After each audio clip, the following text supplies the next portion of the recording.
Okay mga kamambo, currently andito tayo sa Simbahang Bato at pauwi na. At inabutan na tayo ng dilim.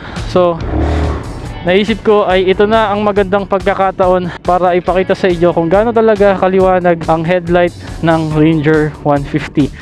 So ito, madilim na siya. Tapos rough road, patayin natin. So yan, walang park light, walang headlight. Ito, park light and then headlight. Yan, low beam yan, high beam. Yeah, let's go. May mga iba't ibang uri ng kalsada dito guys. Merong medyo sementado, merong mga mabato-bato.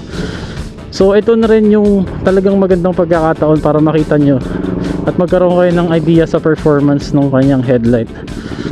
Ito, halo-halong putik tsaka mabato guys. Pero may kasabayan kasi tayong ibang motor na malalakas din yung ilaw. Ito by the way, stock. Wala tayong auxiliary, wala tayong mini driving light pa na nilalagay dito sa motor.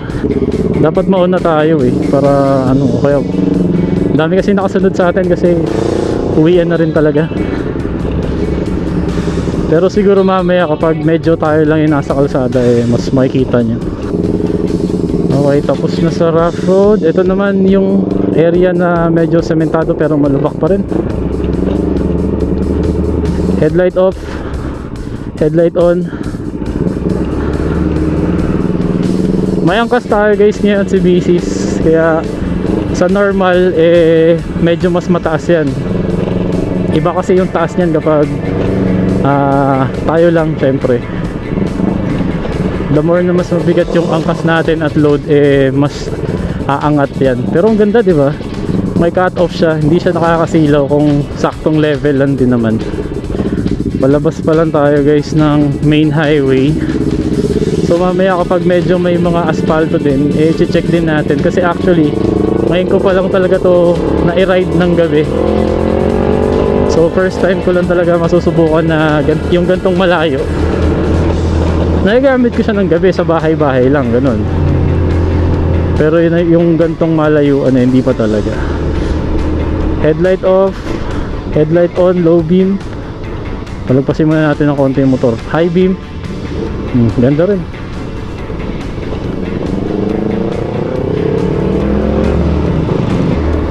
Tsaka maganda kasi ang pattern ng buga ng ilaw niya, palapad na gano'n, no?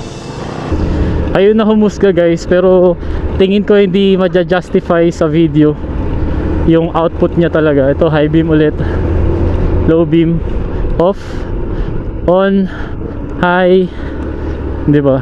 Ito naman, rough road na naman ulit.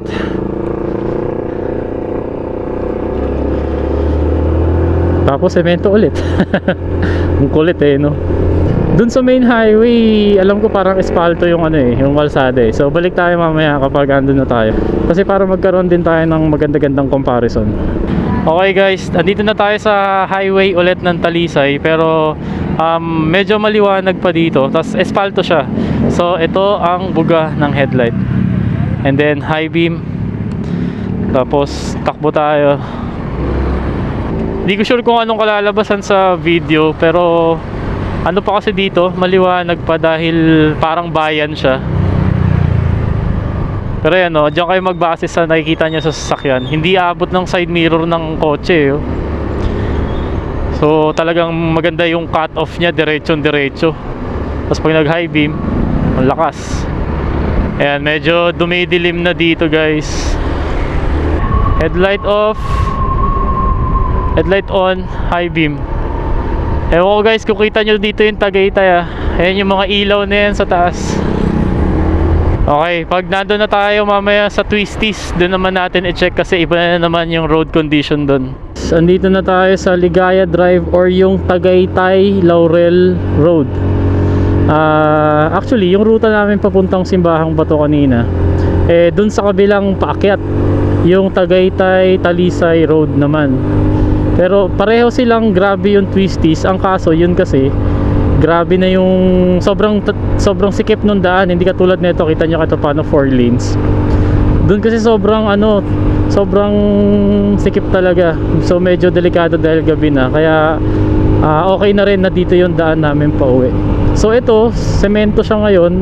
Headlight off, headlight on, high beam.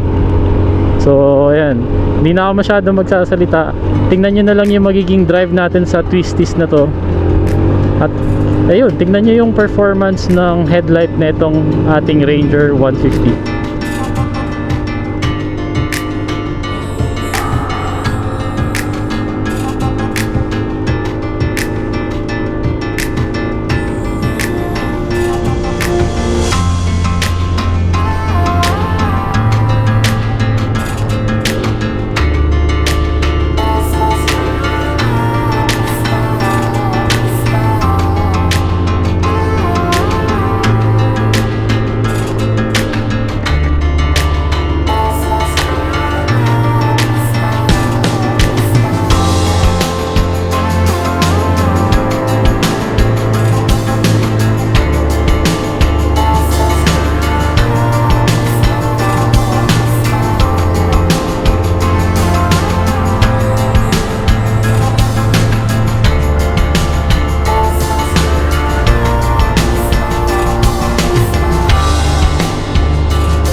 Okay guys, yun na yung mga pinakamatitinding twisties dito sa Tagaytay Laurel Road. So ayan, kayo na humusga. Ito ulit, headlight off, headlight on, tapos high beam. So ayun, dito ko na muna tatapusin ang ating headlight test. Kami ay meron pang ilang minutes nung tatahakin ba, so, more than 1 hour pa. So biyahe na muna kami pa uwi guys. See you sa next video. Peace.